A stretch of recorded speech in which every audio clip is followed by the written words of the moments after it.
Nok Vu was startled. The story of Uncle Hai accidentally confirmed the girl to be real. After the girl ran away, the girl ran to find Uncle Hai as said.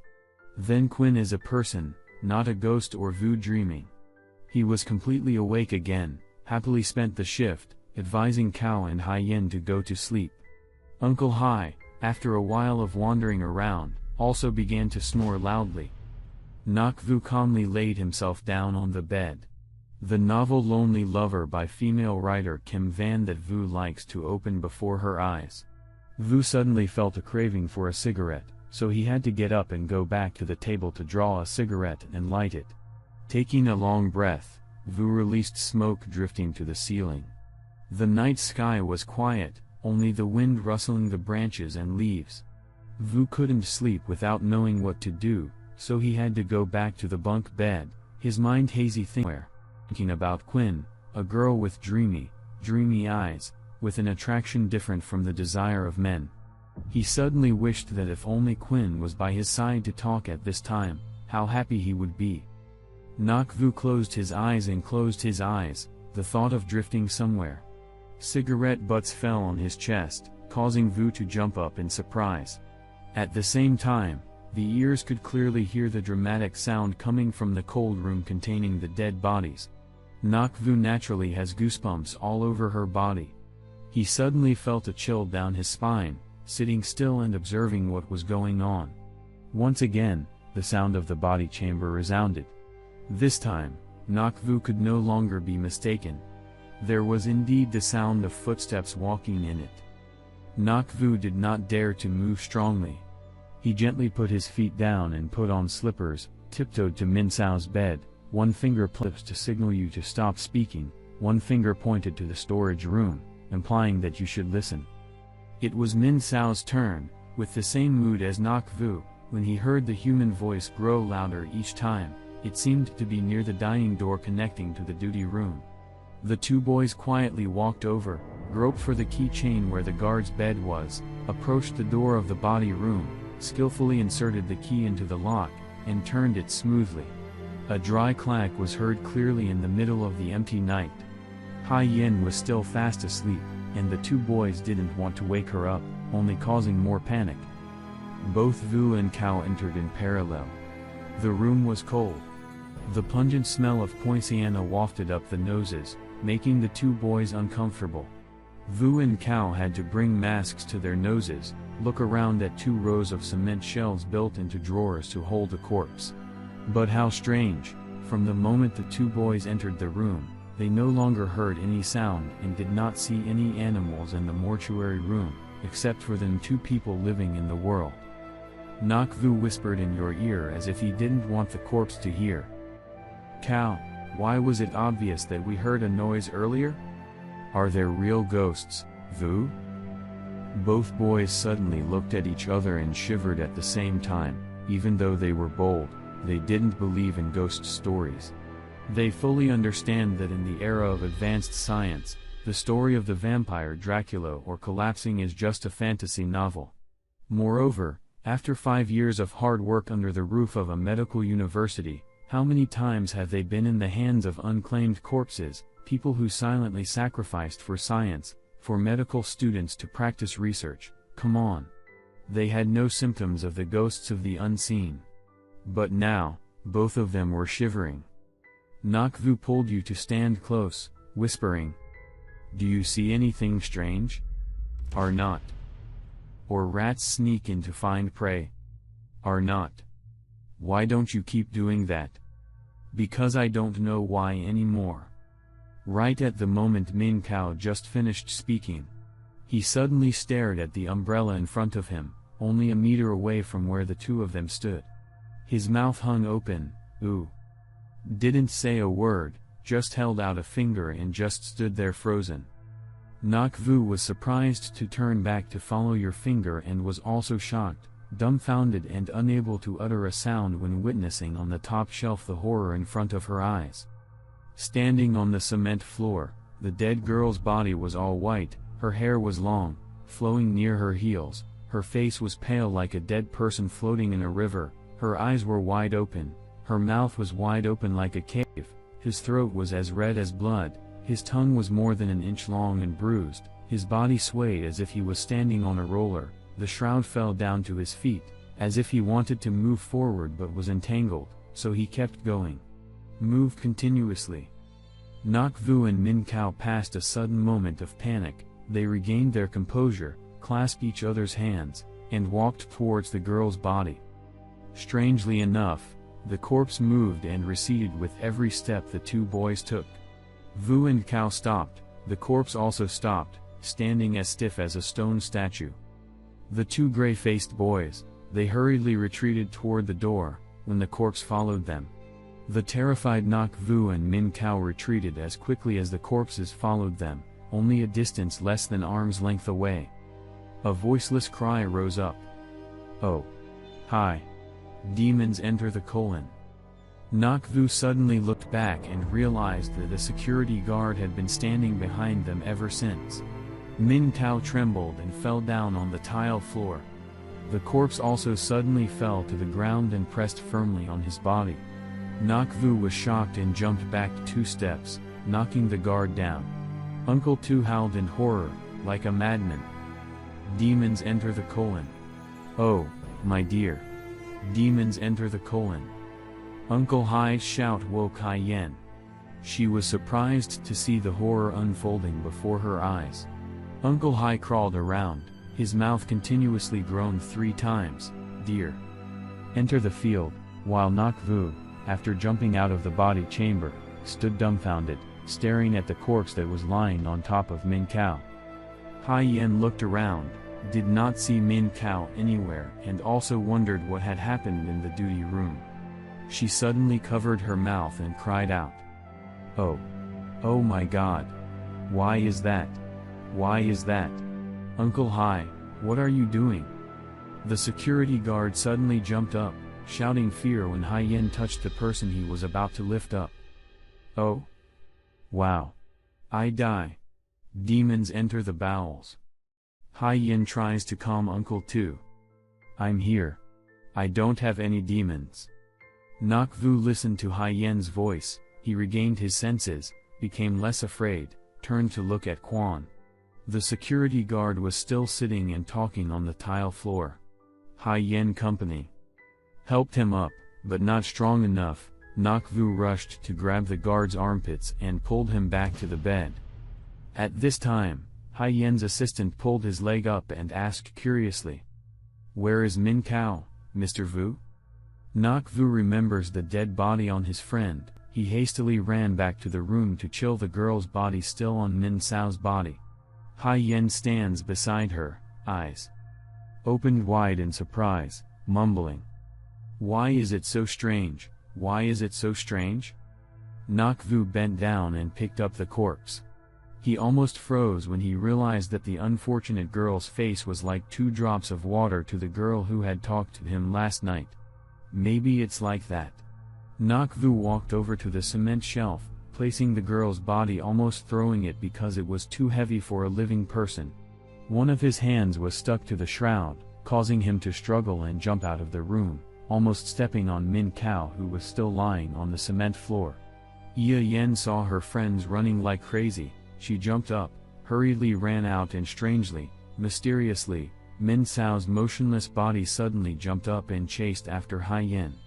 At the same time, the dead girl's body, which had just been placed by Nak Vu, was not warm enough to get up and chase Min Kao. Both Nak Vu and the security guard were dumbfounded. For the first time in their lives, they witnessed a monstrous, terrifying event happening. Hai Yen ran out to the duty room, stopped and held her chest, panting. "Isn't that strange?" Min Kao also stopped and fell down towards her. The girl's body also immediately fell down like Min Kao, rushing towards him. Nak Vu's eyes widened in surprise, and at the same time shouted, "Hai Yen, stand still, don't move." "What? What happened, Mr. Vu?" "Listen to me, stand still."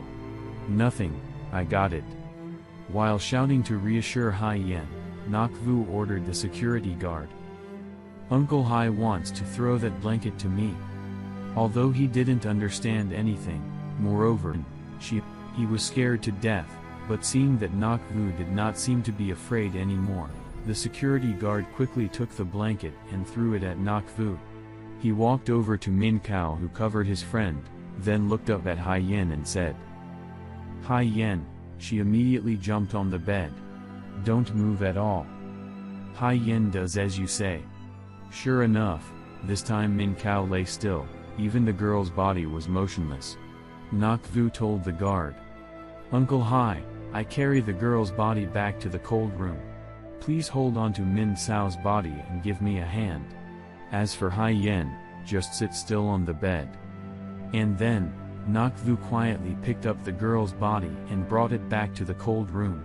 He quickly returned, locked the door of the room, and at the same time ordered the second uncle. Uncle Hai carried Min Kao to bed to help him. At this time, Min Cao's face was as pale as lime, and his body was cold. Fortunately, the heart is still beating, even if it is barely. Nok Vu turned to Hai Yen and urged. Yen ran to the emergency room to call the doctor to bring medicine to help the heart and the machine due to the rapid blood pressure. Hai Yen does not dare to hesitate even though she really wants to ask you the question that is brewing in her mind. Uncle Hai also ordered Nok Vu to fold a hot water bottle. While waiting for Hai Yen to turn back, he started artificial respiration, massaged his friend's body, opened the acupoint. Min Cao's face gradually turned red, and his arteries also circulated more rhythmically. Hai Yen and a group of doctors also went down in time to help Nok Vu and give Min Kao a hand. Only about half an hour after applying emergency measures, the student completely recovered his health and regained his senses. Min Kao sat up, looked at everyone bewildered and asked, "What happened to me?" Nok Vu squeezed your hand, explaining, "Do you remember what happened earlier? The beauty in the mortuary room suddenly wooed him just because he was more handsome than me. Remember yet?" Min Kao blushed shyly looking at you and everyone. He remembered what had happened, and involuntarily shivered and said, Where's the body?" Tolerably sleeping in the drawer after causing him a terrible atrophy to old age. Uncle Hai still did not understand why the incident happened, so he asked for clarification.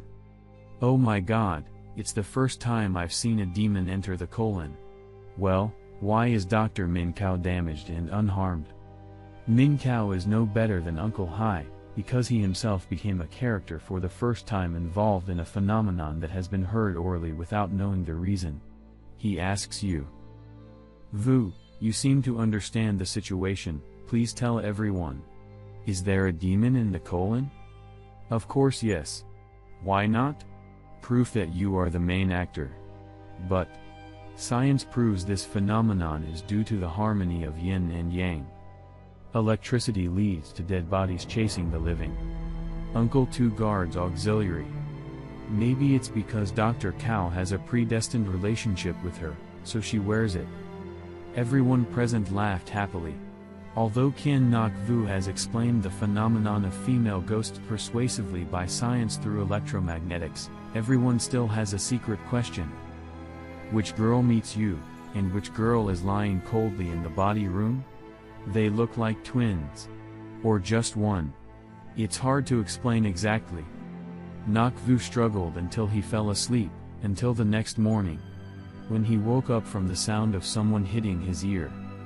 "Wake up, Mr. Someone's looking for you outside the outpatient ward." Nok Vu sat up, tired, sluggish, eyes stinging. Looking at Min Cao's and Hai Yen's beds, they've been absent ever since.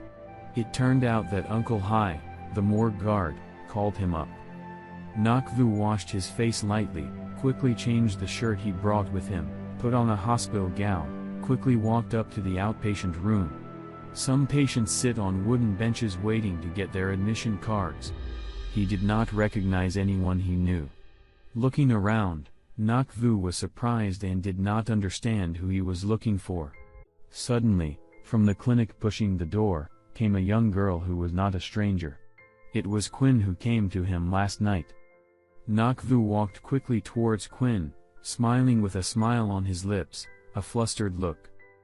"Quinn. Where did you go last night? The girl did not show any acquaintance or meet Vu. His eyes were filled with curiosity and wonder. Vu thought the girl did not recognize him, so he quickly explained. I'm Nak Vu, your QNH&H, right? But strangely enough, the girl only slightly smiled politely and quickly blinked her long, curved eyelashes, hesitant to correct. Yes, you must be wrong. I'm Mai. And Quinn is my half-sister with a different mother. Quinn. Sorry. Mai is telling the truth. Nak Vu suddenly exclaimed. He looked more carefully at Mai's face. Now I realize it's true that the girl has similar features to Quinn, but her chin is long and her cheeks are dimpled when she smiles. Her eyes are not as big and beautiful as her sister. Nak Vu stood still, unable to open his mouth. The girl seemed to have a premonition that something was wrong, and quickly asked Vu. Excuse me, are you familiar with Quinn? No, I just met her last night. What? Whose sister did you meet last night? She ran away from home all this time. My parents and I searched and searched but could not find it. Where is Miss Quinn now? Nak Vu is more like a dreamer who has just woken up, standing still silently, his mind tense. Is there any reason why he suddenly asked? Please tell me the truth. Just now, did Mai text you to see him? No, I didn't text you at all. Besides, if you have a kunbai, little brother-in-law, what should you do? Nak Vu naturally smacked his lips. Well, that's right. It is true that Quinn wanted to ask me to contact her family. What did you say?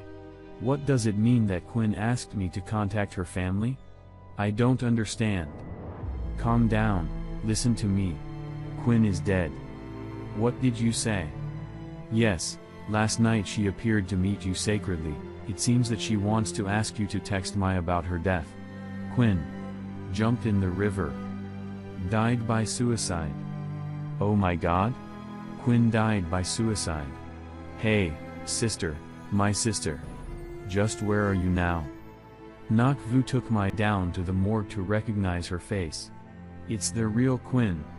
Because as soon as the cloth covered the dead person's face was turned off, Mai screamed and hugged the crying and sobbing. Miss Quinn. How dare you risk your life like that? Parents, do you want me to leave? Sister Quinn. Nak Vu stood still, looking at the pitiful scene, and suddenly he felt the lips of the corpse move into a smile, his eyes sparkling with the words so tenderly in his ears. Thank you, Mr. Vu. Thank you for helping Quinn. Nak Vu pursed his lips and looked at Quinn and whispered. No problem, thank you for sending me a memorable memory.